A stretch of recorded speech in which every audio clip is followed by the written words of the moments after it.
Ever stop and think about how you build a legal system from scratch? I mean, not just a couple of rules, but a whole framework that can run a massive empire. Well, today, we're going to trace the incredible and, frankly, kind of messy evolution of Roman law. It's a system whose DNA is still written into the laws we all live by today. And that's really the big question, isn't it? How do you take the local customs of a small city-state and scale them up to govern a huge multicultural empire? The Romans spent 1,000 years trying to answer that, and what they came up with completely changed how we think about law itself. So here's our game plan. We're going to start with the big philosophical ideas that were the bedrock of their legal thinking. Then we're going to follow the power. We'll see how making laws went from the hands of the people to a small group of experts and finally landed with the emperor. And then we'll wrap it all up by seeing why this ancient story still matters so much today. Okay, so before we jump into who made the laws, we really need to get our heads around what the Romans thought law even was. See, for them, it wasn't just one thing. It was this trio of powerful, overlapping concepts that set the stage for everything that came after.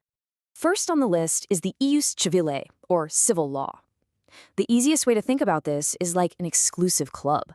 The law was attached to a person, not a place. So if you were a Roman citizen, a civist, these were your rules and your rights. Didn't matter where you were in the empire. This stuff grew out of the most ancient customs of the city and was a huge part of being Roman.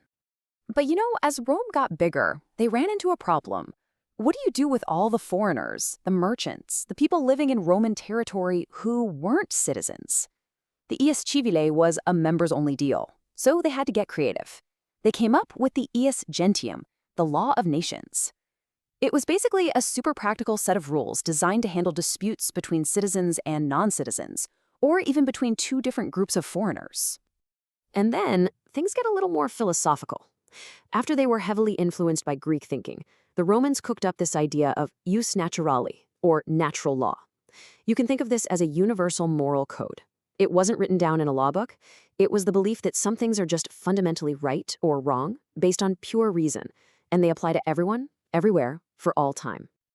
And right here is where you see this amazing clash between their ideals and the cold, hard reality of their world. Their high-minded philosophy, the ius naturae, said that all people are born free. But their practical law for managing the empire, the ius gentium, was the very thing that authorized and regulated slavery. This contradiction is just wow. It shows these weren't just abstract ideas. They had real, life-or-death consequences for millions. All right, so with that philosophical groundwork laid, let's look at how the law actually worked, day to day.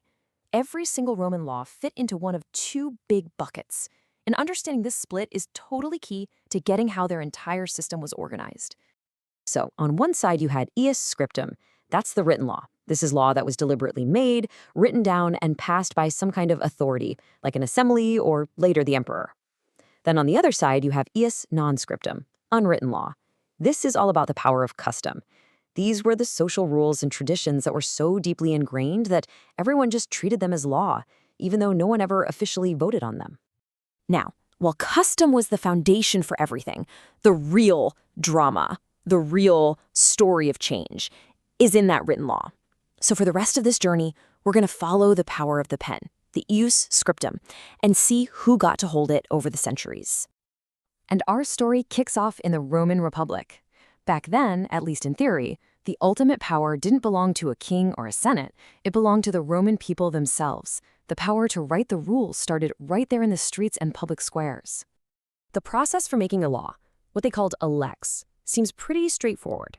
A top official, a magistrate, would propose a new law. Then, all the citizens would gather in assemblies to vote on it. But here is the fascinating part. They couldn't debate it. They couldn't suggest changes. It was a simple up or down, yes or no vote.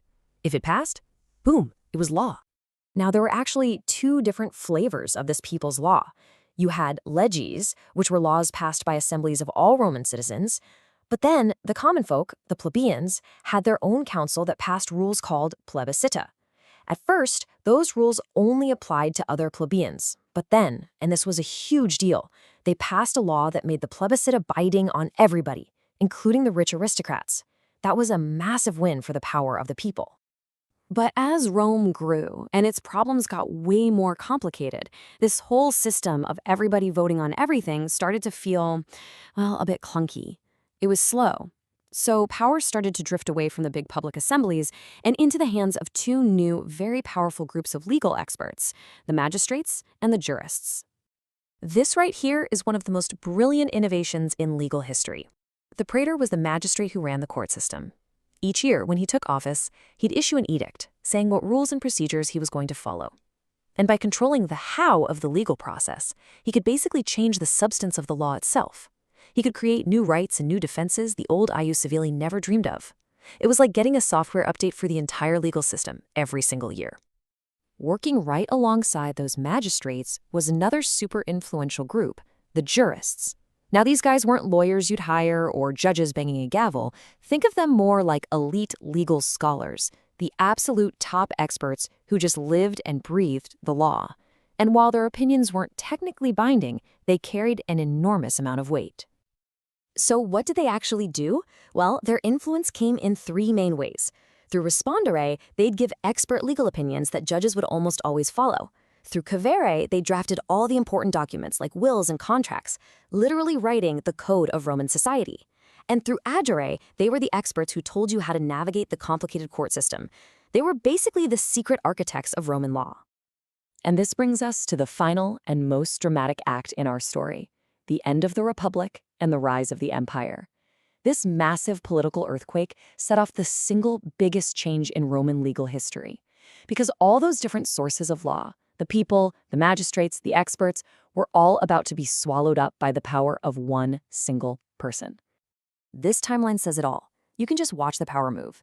We start in the Republic, where the people's assemblies are in charge. Then, in the early Empire, that power shifts over to the Senate, which mostly just did whatever the emperor wanted anyway. And by the time we get to the late Empire, forget about it. Any pretense of shared power is gone. The emperor, and only the emperor, is the source of all law. So how did he do it? Well, the emperor had a whole set of tools called constitutiones to make his will into law. He could issue sweeping edicts that changed the law for everyone, send specific instructions to his officials with mandata, act as the Supreme Court and issue final judgments called decreta, or answer legal questions with binding replies called rescripts. The bottom line is, no matter what form it took, the emperor's word was law, period. So after this 1,000-year journey, from the shouts of a crowded assembly to the quiet stroke of an emperor's pen, what's the big takeaway? Why does any of this ancient history matter to us now? Because the problems the Romans faced and the solutions they came up with are still alive and kicking in our legal systems today. I mean, the ideas they grappled with are still with us. Take, for example, the Roman rule that for an unwritten custom to count as law, it has to be reasonable and it can't contradict a written law. That exact idea is baked right into legal systems all over the world today. That's a direct piece of mail from ancient Rome to us. And that kind of brings us to our final thought. We've watched the source of law travel from the consent of the many to the command of one. Sure, it was efficient, it was clear. But it leaves us with this huge, fundamental question that every society, including our own, has to answer for itself. Does a law get to be a law just because someone powerful says so? Or does it need the consent of the people it governs to truly be just?